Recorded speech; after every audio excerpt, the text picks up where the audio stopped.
All right, here we are starting the videos for my chapter discussion and reviews of some of the manga that I have been reading or manhwa that I've been reading over the past couple of months and keeping up with them.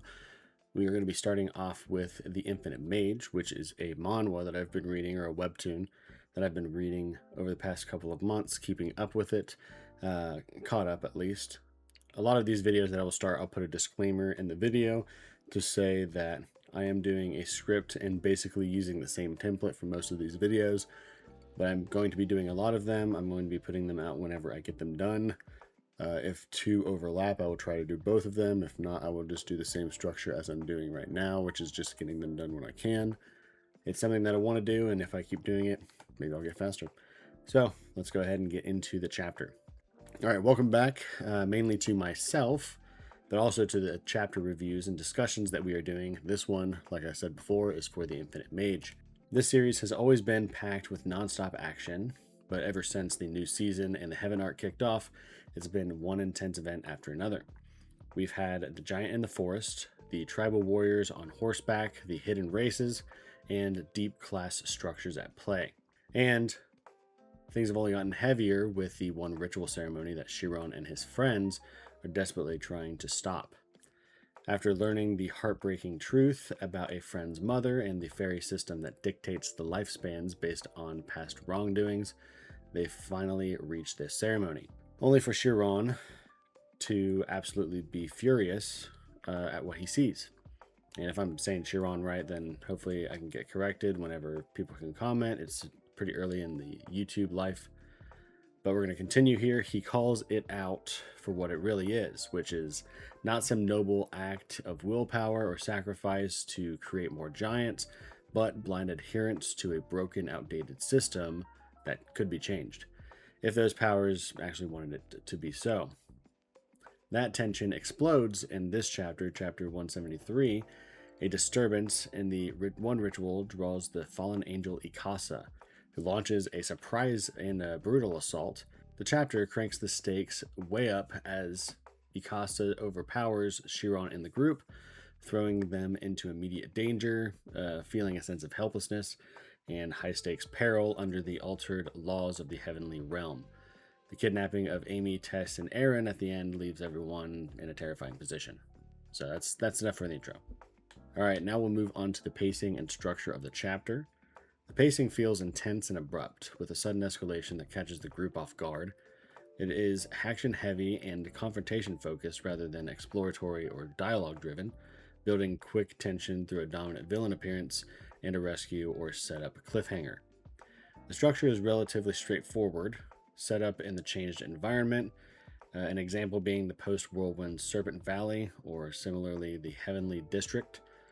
We have the rapid power clash, kidnapping, and reactions of powerlessness. Some readers note it as peak visually, especially Ikasa's aura and presence, but criticize slower overall Heaven arc progression, or feeling like every chapter is just a setup for the next, giving the bare minimum content possible. And going off script a little bit, that's kind of what I think. A lot of these manhwa chapters can either be one, very long, very lore progressing, very action heavy, and some can just be a setup chapter after setup chapter, kind of crumbling information that you would want to progress throughout the story in a somewhat meaningful way. I still think this is a very good way to do it. It's just not as good as something like I'll be talking about in a different series called Nano Machine. So that's just an example. All right, now moving on to the character components of the chapter, we can draw from these certain ones. I'm just going to go over each bullet point that I have here. First is Chiron. So highlights his current limits in Heaven's power system.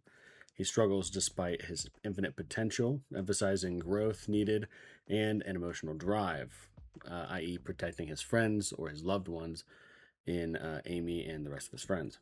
Next, we'll move on to the girls, Amy, Tess, and Aaron, portrayed as vulnerable in this realm, shifting from active party members to captives.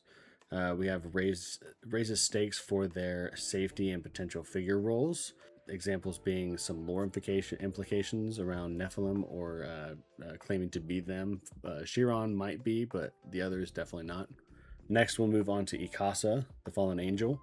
Definitely a menacing, dominant antagonist with a strong aura and motives tied to heavenly politics, regaining status, delivering captives to figures like the Archangel of Birth, Cariel, which he had mentioned.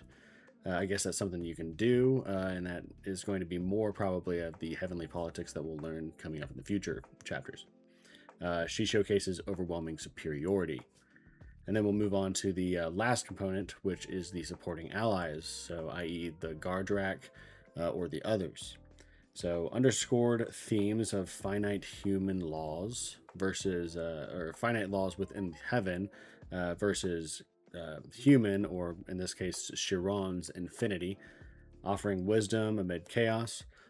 The group dynamic shows camaraderie turning to desperation, kind of showing that their mindset can be shattered if given enough evidence, which I'm sure that's like that for everybody. Moving on to our fourth section, if we're including the intro, we have the story progression and lore components that were revealed in this chapter. First, we'll go into the story progression, where we have advances in the Heaven arc by introducing direct conflict with fallen or heavenly beings and raising personal stakes through kidnapping, moving away from exploration toward rescue or confrontation. It sets up future arcs involving higher angels and power escalations, which we saw increasingly in this chapter alone. Lore elements, including deeper heavenly hierarchies, i.e. fallen angels seeking redemption or status, Archangel Cario linked to birth. The example for the redemption would be Ikasa themselves kidnapping the girls to say they can gain their status back from being fallen. We also have implications of breeding Nephilim, which are the angel-human hybrids, which Chiron may be. We still don't know a lot about his past. We know that he came from an orphanage, adopted, gifted, got into the Xeris Academy. Well, not Xeris Academy. The academy that he went to. I forget which one. Xeris is from beginning after the end. And but we also have the fluid nature of laws in heaven, finite rules that can shift over major events, i.e. in the valleys or districts, so it's contrasted with the infinite human potential. All right, and lastly, we have my final thoughts on the chapter.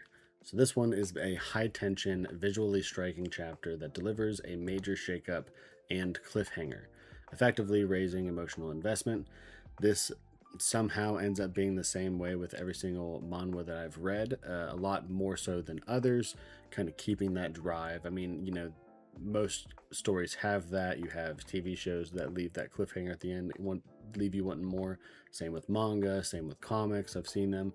I've only read one of the comics, but I've increasingly seen it with a lot of the webtoons or manhwa that I read that just keep you in this state of wanting to get into the next chapter. This one obviously makes you always feel like you're just being drip fed all this information, cliffhanger after cliffhanger. Every chapter is a setup, which I'm hoping that changes as the arc goes on here. While some find the sudden power imbalance and kidnapping trope jarring, or the arc's pacing slow overall, it excels in atmosphere and antagonist presence. It reinforces core themes such as infinity versus imposed limits. We have fate versus friendship, and it leaves readers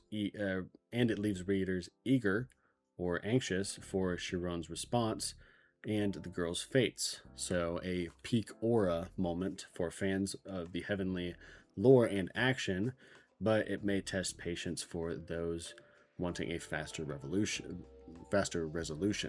So let me know your thoughts in the comments below whenever you are able to do that. I'm going to keep saying that until I see that is available at the when I'm uploading those videos. So I'll see you guys when the next video for the Infinite Mage rolls around. All right, see ya.